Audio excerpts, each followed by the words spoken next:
कोल्हापुरात भारतरत्न डॉक्टर बाबासाहेब आंबेडकर यांच्या 6 डिसेंबर महापरिनिर्वाण दिनानिमित्त त्यांना अभिवादन करण्यासाठी भीम अनुयायांनी मोठी गर्दी केली होती।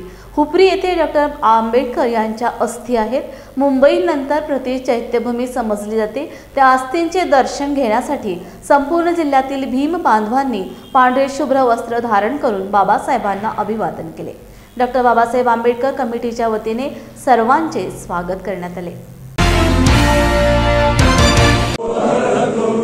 सम्मा संबुद्धस्स नमो तस्स भगवतो अरहतो सम्मा संबुद्धस्स नमो तस्स भगवतो अरहतो सम्मा संबुद्धस्स बुद्धं शरणं गच्छामि धम्मं शरणं गच्छामि संघं शरणं गच्छामि द्वितीयंपि बुद्धं शरणं गच्छामि द्वितीयंपि धम्मं शरणं गच्छामि द्वितीयंपि संघं शरणं गच्छामि तृतीयंपि बुद्धं शरणं गच्छामि तृतीयंपि धम्मं शरणं गच्छामि तृतीयंपि संघं शरणं गच्छामि। भारतीय संविधानाचे निर्माते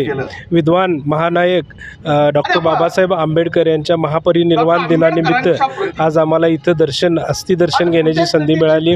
आज आम्ही भारतीय जनता पार्टी आणि मित्र पक्षांचे सर्व सहयोगी सदस्य इथं दर्शन घेण्यासाठी आले आहे। मला सांगायला अभिमान वाटतो की हुपरी नगरी ही रजत नगरी, चंदेरी नगरी म्हणून संपूर्ण देशभर प्रसिद्ध आहे।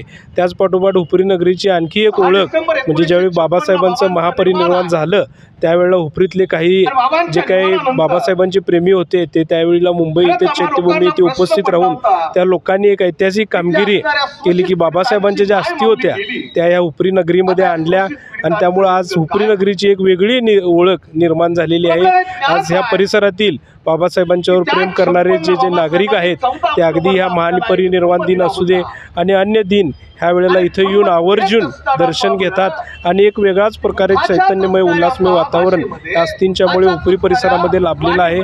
तर महापरिवार दिनानिमित्त आज आम्ही हुपरी येथे डॉक्टर विश्वरत्न डॉक्टर बाबासाहेब आंबेडकर यांच्या पुतळ्यात तिथं आशीर्वाद घेण्यासाठी जमलेलो आहोत आणि संविधान देऊन बाबासाहेबांनी जगामध्ये शांतीचा उपदेश दिलेला आहे।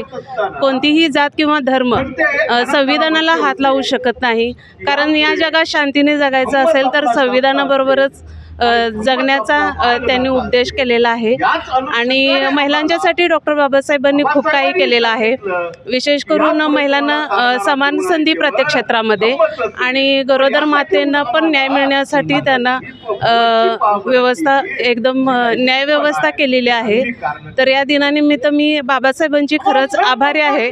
आम्हाला महिला म्हणून जगण्याचा एक त्यांनी जगण्याचा अधिकार दिलेला आहे आणि विश्वरत्न डॉक्टर बाबासाहेब आंबेडकरांच्या आशीर्वादाने आम्ही आज खूप सन्मानाने या जगामध्ये जगत आहे। डॉक्टर बाबासाहेब आंबेडकर पुतळ्याच्या जी अस्थी आणली या हुपरीचे जे काय 395 कलमे आठ परिशिष्टाची घटना पूर्वीची काही जुनी मंडळींनी या ठिकाणी अस्थी आणली आणि अस्थी आणल्यानंतर आपल्याला मुंबईला जाण्यासाठी काही गरज लागली नाही, कारण जे अस्थी आणले ते या पंचकृषीसाठी ही खरोखर एक अतिशय चांगली गोष्ट आहे। बाबासाहेब आंबेडकरांच्या मुंबईला जाण्यासाठी आपल्याला थोडं कष्ट घ्यायला लागते, परंतु आपल्याला घेता येत नाही। म्हणून हुपरीच्या या ठिकाणी सर्वच आपले भीमसैनिक येऊन आपल्या बाबासाहेबांना आदरांजली वाहण्यासाठी आपण सर्वजण इथे उपस्थित राहिल्याबद्दल आणि मी त्यांना आमच्या कुटुंबाच्या वतीनं व आमच्या येळगुड वासियांच्या वतीनं मी त्यांना आदरांजली वाहतो। मी इथेच थांबतो। विश्वरत्न डॉक्टर बाबासाहेब आंबेडकर यांच्या महापरिनिर्वाण दिनानिमित्त आज आम्ही हुपरी येथील इथं अभिवादन करण्यासाठी आलो आहे। तर ह्या महापरिनिर्वाण दिनानिमित्त सर्वच भारत देशामध्ये हा निर्वाण दिन साजरा केला जात आहे। तर अशा महामानवास अभिवादन करण्यासाठी आज आम्ही हुपरी परिसरातील सर्वच भीम बांधव सर्वच अनुयायांनी इथं अभिवादन केलेलं आहे आणि आपण सर्वच परिसरातील लोकांनी इथं येऊन कारण मुंबईमध्ये जाणे शक्य नसल्यामुळे प्रत्येकाने इथे येऊन आपण अभिवादन करणे अत्यंत गरजेचं आहे आणि समाज बांधवांनी हे लक्षात घेणं गरजेचं आहे. पण जरी डॉक्टर बाबासाहेब तुमच्यातून आणि आमच्यातून निघून गेले असतील तर तो फक्त त्यांचा देह निघून गेलेला आहे. डॉक्टर बाबासाहेबांचे विचार आजही तुम्हाला आणि आम्हाला प्रेरणादायी आहेत. त्या बाबासाहेबांच्या विचारानं प्रत्येक देशानं जरी गेलं तर देशाची आणि जगाची उन्नती झाल्याशिवाय राहणार नाही. डॉक्टर बाबासाहेब आंबेडकरांनी आपल्याला मूलमंत्र दिलेला आहे, शिका, संघटित व्हा आणि संघर्ष करा. आज देशाचे पंतप्रधान सुद्धा म्हणतात कटेंगे बटेंगे तो कटेंगे. म्हणजे डॉक्टर बाबासाहेब आंबेडकरांनी जो संदेश दिलेला आहे संघटित राहा, तोच वेगळ्या भाषेत देशाच्या पंतप्रधानांनी सुद्धा सांगितलेला आहे. देशाचे पंतप्रधान हे आपल्या पक्षातील लोकांना, आघाडीतल्या लोकांना सांगतात, पण डॉक्टर बाबासाहेब आंबेडकरांनी या देशाला आणि जगाला सांगितलेलं आहे की एक संग्राम एकत्रित राहा. हा डॉक्टर बाबासाहेब आंबेडकरांचा संदेश म्हणजे डॉक्टर बाबासाहेब आंबेडकरांना 68वी आदरांजली सभा होईल.